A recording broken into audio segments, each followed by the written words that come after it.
Select PHP তে পিএইচপির ভার্সনটা লেটেস্টটা দেওয়া আছে কিনা, অর্থাৎ 7.4 থাকলে 7.3 দিয়ে নিবা। তারপর হচ্ছে আমি একটু করে দেখাই, সেটাস কারেন্ট দিবা, মানে লাস্টের ভার্সনের আগের যে কোনো একটা ভার্সন দিও, 7.237 যে কোনো একটা দিলে হইলো। অপশনে যাবা, অপশনে যাওয়ার পর যেখানে সংখ্যা আছে ওইখানে 5000 লিখবা।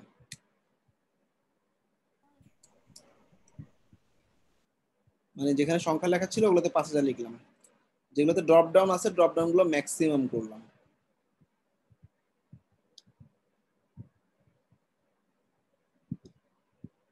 ঠিক আছে, তাইলে মোটামুটি অনেকগুলো ইরোড থেকে ওয়ার্ডপ্রেসে বাঁচবা। আজকে আমরা ই কমার্স দেখবো, ওকে। অনেক ইম্পর্টেন্ট টপিক, এবং আমাদের মোটামুটি 60-70% স্টুডেন্টই কাজ পায় হচ্ছে ই কমার্সের উপর, অথবা ল্যান্ডিং পেজের উপর, অথবা গ্র্যাভিটি ফর্মের উপর। ওকে, ল্যান্ডিং পেজ বা ওয়ার্ডপ্রেস ওয়েবসাইট, গ্র্যাভিটি ফর্ম আর ই কমার্স, এই তিনটা আমাদের মানে ফিচার টপিক। ঠিক আছে, সবার প্রথমে আসো ই কমার্স ইনস্টল করার জন্য ওয়ার্ডপ্রেস যে অপশন আছে এখান থেকে আমি একটা নতুন ওয়ার্ডপ্রেস ইনস্টল করে নিচ্ছি। ইনস্টল নাও, আমি নাম দিলাম মনে করো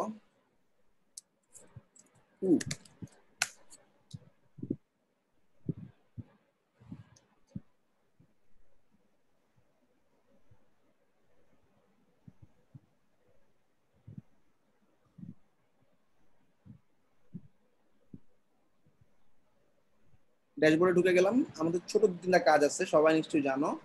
আমাদের 11 লাইনের কোড বসাইতে হয়, আমি নিয়ে যাচ্ছি কপি করে। সি প্যানেলে যাচ্ছি, সি প্যানেল থেকে ফাইল ম্যানেজার অপশনে গেলাম। আমার ওয়েবসাইটটা পাবো কোথায়, public_html এ। সেখানে উ নামে একটা ফোল্ডার তৈরি হয়ে আছে, সেই ফোল্ডারের মধ্যে ঢুকলাম। wp-config.php নামে একটা ফাইল আছে, ফাইলটাকে এডিট করলাম। আচ্ছা, এডিট করার পর এখন আমার কাজ হচ্ছে একদম নিচে 88 নাম্বার লাইনে এই কোডগুলো বসাবো। বসায় ফেললাম, সেভ দিলাম। স্যার দেখো এখানে 88 নাম্বার লাইন বলে দিছি আমি, 88 নং লাইন। ঠিক আছে, 88 নাম্বার লাইনে কোডগুলো বসায় ফেললাম। আচ্ছা, এরপরের কাজটা হচ্ছে আমার ইজি আপডেট ম্যানেজার, একটা প্লাগইন। এই প্লাগইনটা আশা করি সবাই দেখছো। প্লাগইনটা ইনস্টল করতেছি আমার ড্যাশবোর্ড থেকে।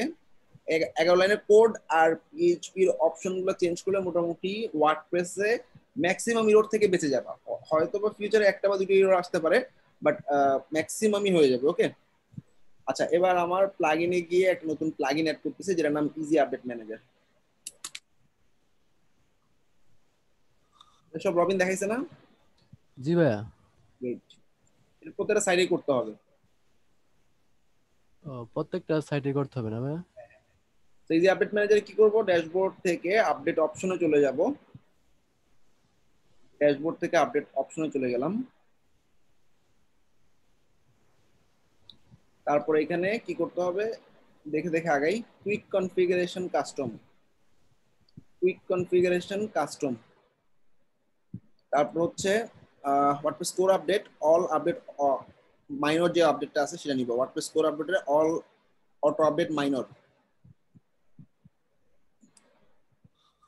Automatic plugin choose per plugin, automatic theme choose per theme,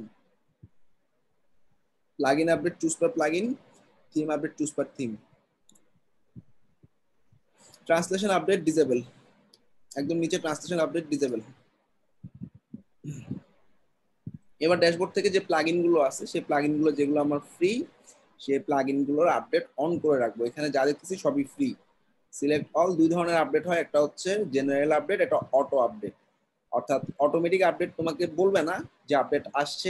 update মানে কি, প্লাগইন একটা আজকে 1 নম্বর ভার্সন চলতেছে, কালকে 1.1 নতুন ভার্সন আসলো। এই নতুন ভার্সন আসলে অটোমেটিক্যালি আপডেটটা অন হয়ে যাবে, তোমাকে জিজ্ঞাসা করবে না। আর আরেকটা হচ্ছে আপডেট আসার পর তোমাকে এখানে দেখাবে this plugin has new update, update নাও। ওটা হচ্ছে জেনারেল আপডেট। তাহলে কি হলো, দুটোই আমি ফ্রি প্লাগইন গুলোর ক্ষেত্রে অন করে দিব। জেনারেল আপডেট অন, আবার সিলেক্ট করলাম সব, অটোমেটিক আপডেট অন, অ্যাপ্লাই, ডান। ঠিক আছে, রাইট নাও আমি একটা ফ্রি থিম ইনস্টল করব ই কমার্সের জন্য। আমাদের কাজ শেষ, সবগুলো জেনারেল কাজ। ঠিক আছে, এখন আমি ই কমার্সে একটা শিট দিচ্ছি এবং শিটটা লাগানো ট্রাই করব।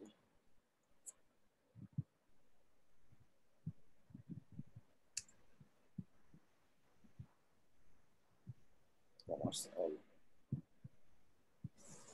ই কমার্স অল নামে একটা শীট দিচ্ছি তোমাদেরকে, একটু ওপেন করো এবং বুঝার চেষ্টা করো আমি কি করতেছি। 76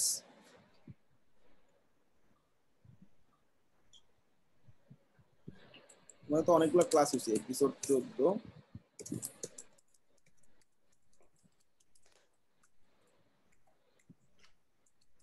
কমার্স 1। ও কমার্স সম্বন্ধে আমি 3টা ক্লাস নেব, 4টাও হইতে পারে। Will get commerce sheet.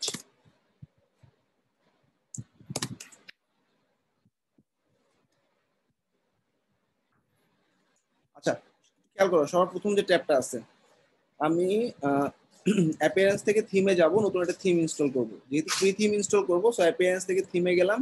থিমে যাওয়ার পর অ্যাড নিউ করার পর কোনো থিম আমি আপলোড করব না, যেগুলো প্রিমিয়াম থিম সেগুলো আপলোড করতে হয়, আমরা দিয়ে দিই। আর যেগুলো ফ্রি থিম সেগুলো এই সার্চে পাবা, OCEAN, ওসান WP। মোটামুটি ই কমার্সের জন্য অনেক হালকা একটা থিম। আচ্ছা এখানে পিএইচপি ভার্সনের জন্য কানাকাটি করতেছে, সো বুঝতে পারতেছো পিএইচপি ভার্সনটা আমি একটু লোয়ার ভার্সন দিছিলাম, তো সেটা আমি একটু চেঞ্জ করে দিই।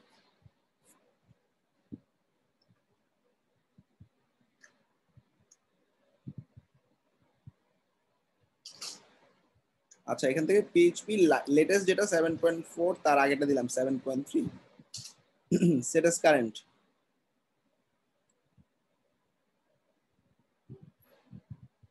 এরপর কি করতে হয়, অপশনে গিয়ে যেগুলোতে সংখ্যা আছে এগুলো সব 5000, যেগুলোতে ড্রপ ডাউন আছে ম্যাক্সিমাম অলরেডি করা আছে। আচ্ছা এবার আমি আবার একটা রিলোড দিই। এবার দেখো আর কোনো ঝামেলা করতেছে না। একটু আগে কি উপরে রেড ছিল। থিমটা ইনস্টল করলাম, ইনস্টল করার পর অ্যাক্টিভেট করলাম।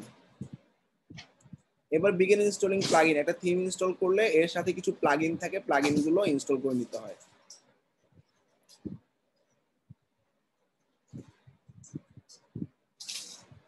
থিম ইনস্টল, প্লাগইন ইনস্টলের পর আমাদের ড্যাশবোর্ডে যাব।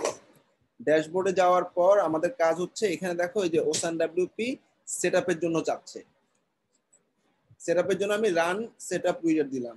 রান সেটআপ উইজার্ড দেওয়ার পর এরকম একটা অপশন আসলো, গেট স্টার্টেড।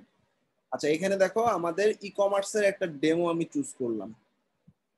চুজ করার পর ইনস্টল ডেমো। ডেমো মানে কি, একদম কমপ্লিট সাইট রেডি করা আছে তোমার জন্য। ওকে আচ্ছা এখানে অনেকগুলো অ্যাড অন দেখা যাচ্ছে তাই না, সবগুলো install install install install install. যেগুলো গেট সেগুলো প্রিমিয়াম, ওগুলো দরকার নেই ধরার।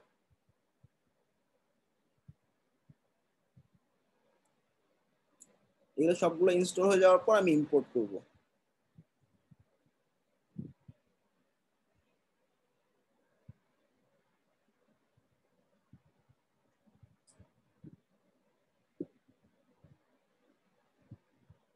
হয়ে গেছে, এখন আমি ইম্পোর্টে ক্লিক করলাম।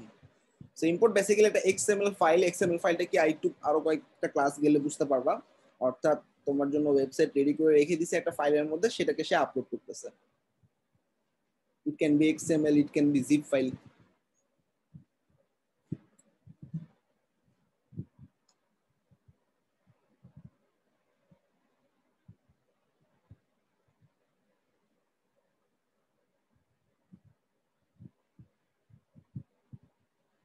একটা লোগো আপলোড করে দিচ্ছি।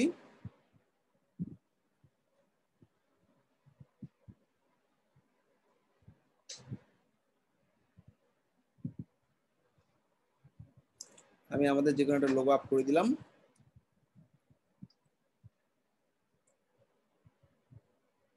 Choose image. রেটিনা লোগো সাধারণত ম্যাকের জন্য ইউজ হয়, অ্যাপেলের জন্য। হ্যাঁ এখানেও একই ছবি দিব। সাইট টাইটেল মাই ই কমার্স স্টোর, কিছু একটা নাম দিলাম। তোমাদের যদি পেটের উপর স্টোর থাকে, মাই পেট স্টোর, মাই বিউটি স্টোর, মাই যে কোনো নাম দিতে পারো, ঠিক আছে। বেস্ট অনলাইন প্রোডাক্টস কিছু একটা লিখলাম। আচ্ছা সাইট আইকন সাধারণত কি হয় জানো, এই যে এটাকে আইকন বলে তাই না, তাই তো। আমি আইকন কই পাবো, এখান থেকে একটা আইকন ছোট্ট করে নিয়ে নিই, সেটা আমি আপলোড করে দিই, ঠিক আছে। এই যে এখানে একটা আইকন দেখা যাচ্ছে, আইকনটা সিলেক্ট করলাম। এবার আইকনটাতে আমি সিলেক্ট আইকন দিয়ে আপলোড করে দিচ্ছি ডেস্কটপ থেকে। এই যে আইকনটা আপলোড করলাম। কি হবে আইকন আপলোড করলে? এখনই দেখবে এই যে ও দেখতেছো, এখানে গুগল ড্রাইভের আইকন দেখতেছো, this is the icon, side icon. Choose image দিলাম, শেষ। মোটামুটি কাজ শেষ। কন্টিনিউ করব। এন্টার নাও, ভিজিট সাইট, ডান। তো এখন আমি আমার ওয়েবসাইটটা আসলে দেখি, আমাদের থিম ইনস্টলেশনের কাজ শেষ। এরপর আমি থিম কাস্টমাইজেশনে যাব, অর্থাৎ এই যে দেখছো আইকন চলে আসছে, এই যে আইকনটা, প্রোডাক্ট দেখা যাচ্ছে। আচ্ছা যাই হোক,